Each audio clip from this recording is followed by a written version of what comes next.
Hello, my dear friends. It's FlyLady Kat, and today we're going to revisit decluttering. If you haven't already, please subscribe to this channel. Hit the notification bell so you know when I'm live and when I put out videos. And share it with your friends if you have someone who's struggling in their home. Okay, here we go. We're talking about decluttering. How do you declutter? Decluttering is when we work in our zone. Remember, our zones are the division of our house. We've divided our house into 5 zones. Basically, it's the entryway, the kitchen, the hall bathroom, and one other room. We all have those other rooms, the children's room, the office, the craft room, one of those. Your master bedroom, bathroom, and closet, and your main living area. Those are the 5 main zones in your home. So when we declutter in these areas, first of all, I want you to take 3 containers because you're going to be doing 3 different things. You're going to be going through a small section. See my hands? This is how big the section is going to be. So it's like, can you see? About this deep, about this wide, about this high. Really, that's about 15 minutes of going through, taking things out, looking at them and saying, should this be thrown away? I haven't used it. It's broken. I don't like it. I never liked it, but my aunt gave it to me. You know, all those questions that you're going through in your mind to decide if it's worthy of the limited real estate you have for storing things in your house. Remember, the hidden clutter is what we're decluttering first. The things we can't see, where everything is shoved in. That's why we have a cluttered home, because there's no room to put them where they belong. There's no place for these things that we use every day to live, because we've got these little land crashers in our house holding onto the spot saying, you're not getting this spot. This is my spot. I've lived here for 5 years and no one has touched me yet. Okay? I know, crazy. But it's true. Things in your shelves don't need to be there. In your drawers don't need to be there. Under your cabinets don't need to be there. On your bookshelves don't need to be there. In your side table that don't need to be there. All this space is waiting for you to utilize it, to put things in and take things out on a regular basis, because that's where they live. That's where you store them. Instead of living in a storage unit with everything all around you all the time, making you miserable and causing you to have weight on your shoulders. So we're going to start decluttering by setting a timer for 15 minutes. This week we are in Zone 5, the main living area. So we're decluttering in Zone 5. Unless you have already decluttered every hidden spot in this room and every visible spot, you're going to declutter. If you have decluttered every possible thing in this room, then you can do deep cleaning instead. So, for example, I don't have clutter in my living room. I'm going to put this is going to be really hard now, don't get excited. I'm going to put my little automatic vacuum cleaner under my table, my dining table, and let it clean under there really well. That's all I have to do. Of course, I live in an RV. It's a little smaller. It's less space to clean, but I have to do it. I still have to do it. So that's going to be what I'm doing because I don't have clutter. What are you doing in your living room today, tomorrow? When we get to Friday, we're going to be on October 1st, and that's going to switch from the living room to the entryway. But for right now, I'm going to use the example of where we are, which is the living room. So let's say in the living room, you have a bookshelf. And let's say you have, under your television, a big set of shelves that are behind doors, and things are in there. You've got a fancy table that's a coffee table, but underneath it is stuff like blankets and things like that fit under there. The side tables have drawers, okay? And you've got a hutch by the door, something that you use for storage. You know what I mean, a hutch or a hall table or whatever. Okay, so that's your living area, and you've got all this stuff. So you're going to start by decluttering the hidden spots. Now, even though that bookcase or set of shelves is visible, it's still hidden clutter because you don't even know what's on that bookshelf. Loads of books and decorations that are just sitting there all the time. You can't even really dust it. It's so full of things. Maybe you have some little teapots and some squirrel statues and, you know, lots of different things. and you just haven't really handled them and looked at them in a long time. Maybe it's been a couple years even. So you go and you say, I'm going to work on my bookshelf. That's what I'm going to do for 15 minutes today. Before you declutter, you plan out your 4 days of decluttering if you're an at-home homemaker.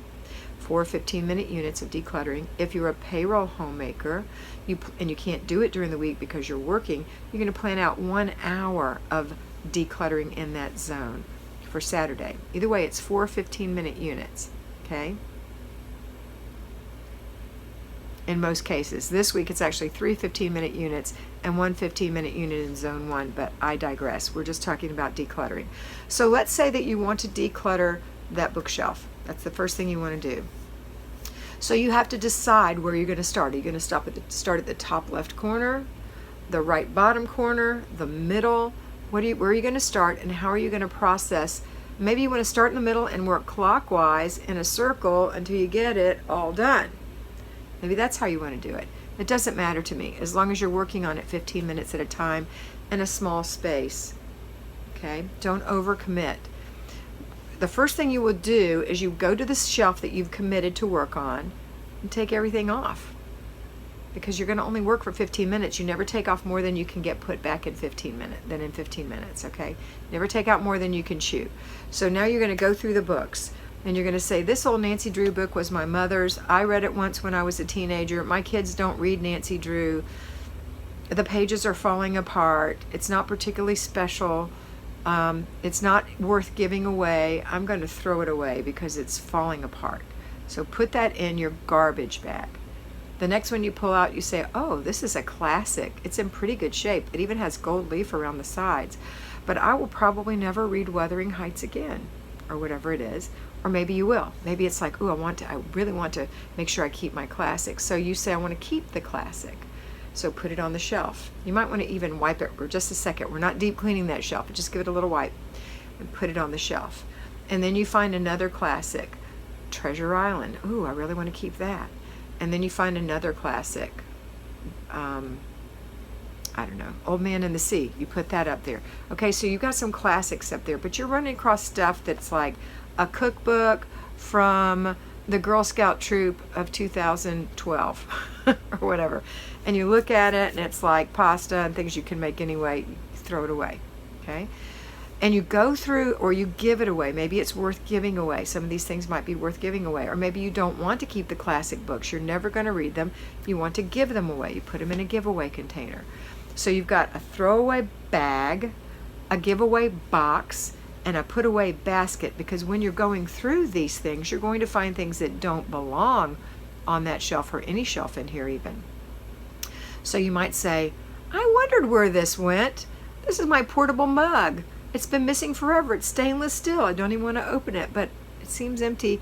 I'm going to put that in the put away. I'll go put that in the dishwasher when I leave this room. That's going to go in my basket to put in another room. Okay? And you're going to go through, when your timer goes off, 15 minutes is up, you are done.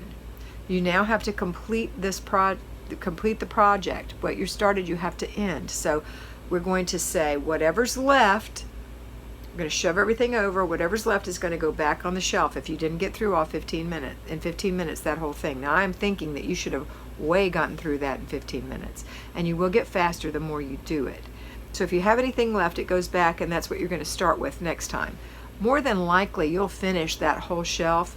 It'll look odd because you're going to have to put more things there eventually, and you know that they're in other places, and that's okay. So maybe you want to start on the one right under it, or right next to it, or right above it, whatever you decided, however you wanted to work your pattern. And you start working on that one, and the timer goes off, and you're only halfway through. Then put what you didn't get done back on the shelf. Mark it with something and know that's where you're going to start. So that's how you declutter. You complete the process. Now, that's part of completing the process. The next part is to take this bag of garbage to the garbage can. Tie it up so that your kids and husband and you can't see what you're throwing away.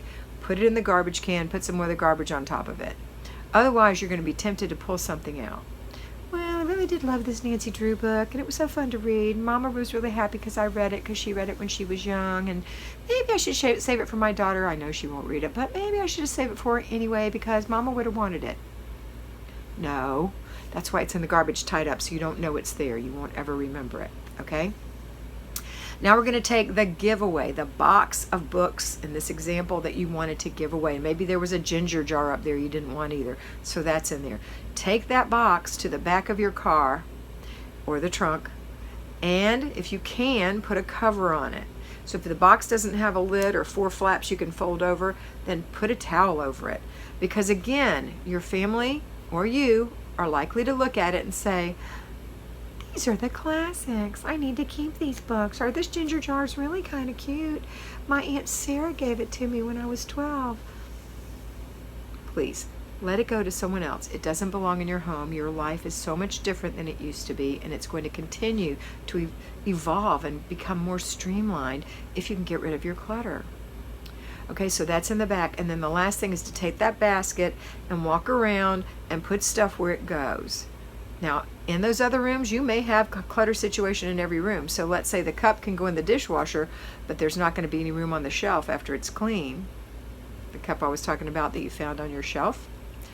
And you'll just have to deal with that. It'll need to sit on the counter until you can make room in the kitchen when you're working in the kitchen in 2 weeks. I know for you who are doing this, you think, Kat, this is so slow. I'll never get anything done. I'm not doing it your way. I'm going to work several hours in this room and get that whole thing done. At least I'll feel really good getting that whole thing done. Well, what happens is we tend to drill deep. We tend to drill deep. And if we allow ourselves, we will keep working and working and working and working at the expense of the other priorities in our life, like our family, making our family dinner, giving our children attention, homeschooling our children, whatever it is that you're doing, you will avoid that to get this job done because you're on a mission, and that's not the way to do it. We're trying to do the dripping of water that wears away stone, the tortoise and the hare. We want this to stick this time. We're not doing it the way you always did it before. So we're decluttering. That's where we're starting, and that's how you do it. If you find something in this room when you're decluttering that belongs in this room, but there's no place to put it right now, put it in a box in the corner of that room. And know these are things I really want to keep, and keep looking at them when you're decluttering, because that's what you really want to keep. So when you go through stuff, you have to say, oh, should I keep this? Should I not keep this? Somebody called me last week and said, Kat, what should I do? There's a dear family member who's very elderly, a friend of the family who's very elderly, whom we love like family, and she gave us a tea service, a sterling silver tea service, or maybe it's coated in sterling silver, whatever. And it made her so happy to give it to us. And she's not even in this town anymore. She's in an assisted living thing. But we'll never use this. We'll never use it. What should I do? Well, that's kind of a tough question, isn't it? Because you love that person, and it meant so much for her to give you something of value that she took such good care of, but you're never going to use it. So my answer was, and her house is organized, she's got her house organized, but she just ran across this and said, should I get rid of this? And I said, why don't you serve tea for you and your daughter in it and see how much trouble it is? And if it's a lot of trouble and your daughter could care less, then give it away. But if it's not too much trouble and you really enjoy it and you talk about your friend and you enjoy using it, then keep it. Sometimes you have to trial things, but you can't trial everything and you can't overthink everything. Most things that you find on your shelf needs to be thrown away or given away. That if you haven't touched it in 5 years, 3 years, 24 months, do you think you're going to use it in the next 24 months? Probably not. So let it go. Okay, that's how you declutter. And then you come back to this section again and again, month after month, and those months start whirling by. You'll say, wow, it feels like I was just in here. Wow, it feels like I was just in here. And again, until one day you go, I can't believe there's nothing left to do in here. I'll just have to start deep cleaning in here. You're going to be cleaning it when you're doing the basic weekly plan, but the deep cleaning is going to start happening once all the clutter is gone. And that's when you have a really streamlined home that you can enjoy living in. You know where things belong, and that's where they live. Okay, that's it for today. I hope you have a wonderful day, and I hope that you remember that you are beautiful. So be beautiful.